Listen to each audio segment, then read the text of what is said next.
Hi guys, it's Jody. Today's video I'm going to be making some Christmas ornaments. I have a particular kind that I like to use. They are flat wood ones and they look like this. And the pack that I get them from is this here. What is it? Christmas Crafts.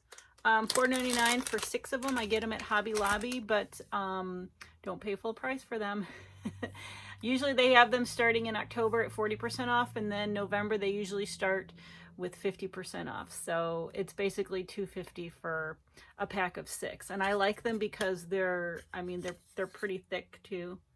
And what I usually do is I take frog tape and I tape up the back, and then I will prime them with gesso.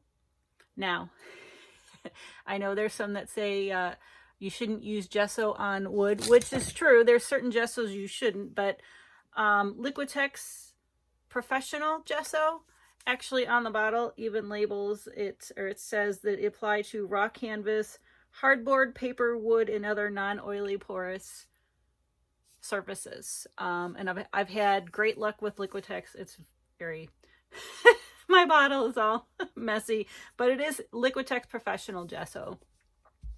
If you don't have any of that and you have primer, I also have some primer sitting here. You can go ahead and just use regular primer as well. I have a Zinsser here. Kilns will work. If you have a spray primer, hey, that works too. You just want to prime your wood rounds, or you want to prime your wood anything when you're going to paint over them so that they don't warp. I've had pretty good luck with these. Every once in a while I'll get one that kind of slightly warps, but it's not enough to even write home about. I can still resin over it and it's okay, so keep that in mind. I do have a video on how I gesso and prepare wood rounds and wood creations, and the number of the video escapes me, but if you just take a look at back my previous videos, you'll be able to find it. And one more thing about these ornaments, they are 4 inches in diameter, so they are kind of big. I prefer them that way. I did order some on Amazon. They were a bit smaller. they look like little dinkers compared to these, but these are a little bit bigger. They're about the same size as coaster rounds that I use, so just keep that in mind if you're looking for a particular size as well. I don't have any experience yet with the round. I've seen others pouring on the round or the different shaped kind of like clear plastic balls. I think Michael's and Home Depot or Hobby Lobby have them. Honestly, those give me anxiety because you have to be so quick about them. The paint just kind of spreads on them. I do have some ideas for those, but for now, we're gonna stick to these. So having said all of that, let's go paint on these guys.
And I'm back to show you the dried results of the ornaments that I just did. So this was the first one, dried beautifully. And let's see, this was the second one. Love that shimmer in there. I can't remember which was the third one on the fourth one. I think this was the third one. There we go.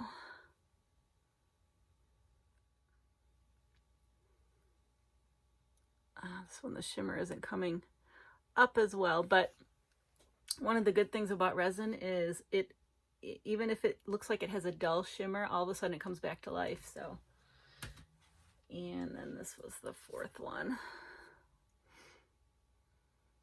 This one I kind of just threw, I didn't plan on using all of these colors together with the red, and I was like, whoa! I really liked those. I did a few more off camera too because I love the color combination. So I'll show them to you if you want. I did this one. And then I did this one too.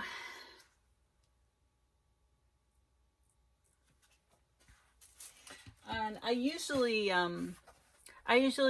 mean, typically, anything I'm going to resin, or anything that's going to sit around and be cured, I like to wait 3 to 4 weeks. But with the smaller ornaments, you can probably get away with 2 to 3 weeks as long as you're not in a humid environment. So I'll probably wait a couple weeks and then I'm going to resin these. But I brought some other ones that I had resin and some that I've finished so you can see my whole process. So these I've actually just resined. You can kind of see that they come back to life. Let me find a different one. This one kind of looked like it was a little dull, but as you turn it, you just see that blue black in there. Probably one of my favorite ones I've ever done. But these have just been resined. What I usually like to do, I'll wait, like 2 or 3 days after they've resined so that they can cure properly enough for me. And then if there's any sharp edges on the back, I'll file it. But you want to wear your respirator when you're filing because that is dried resin and you really don't want to breathe that stuff in. So once I file it in the back, if there's any little wood particles up, I will paint it, like a coordinating color from the front. I'll paint it with a little sparkle in it. And then I let that dry for a day. And then I have a gold leaf pen, Krylon gold leaf pen. It's one of those you gotta shake up. I got it on Amazon. I know Michael's and Hobby Lobby have them as well. I'm sure you can get them other places. So what I usually do is I'll just take the top part of the ornament and then I'll do the back as well. And here's one I have finished. I don't know if you can get to see the gold in there, but I usually do all sides of the gold with it. And then this one I did gold on the back. And that's what it looks like all finished. And then I did bring over earlier in the video when I was talking about these wood rounds, I did get some ones from Amazon that were smaller, so I thought I'd show you the difference between the two. This is the pack I got from Amazon. Slightly smaller, but I do the same thing where I'll paint the back and I'll use the gold leaf on the top there. So see, they are a bit smaller. It says it's 3.5 inches in diameter, but I'm not sure. But well, I've had a lot of fun putting this video together. One of my favorite things to do are ornaments. I actually do them all year long just to have them. So I hope you found this helpful. Please like, share, and subscribe, and I will see you guys next time. Thanks so much for watching.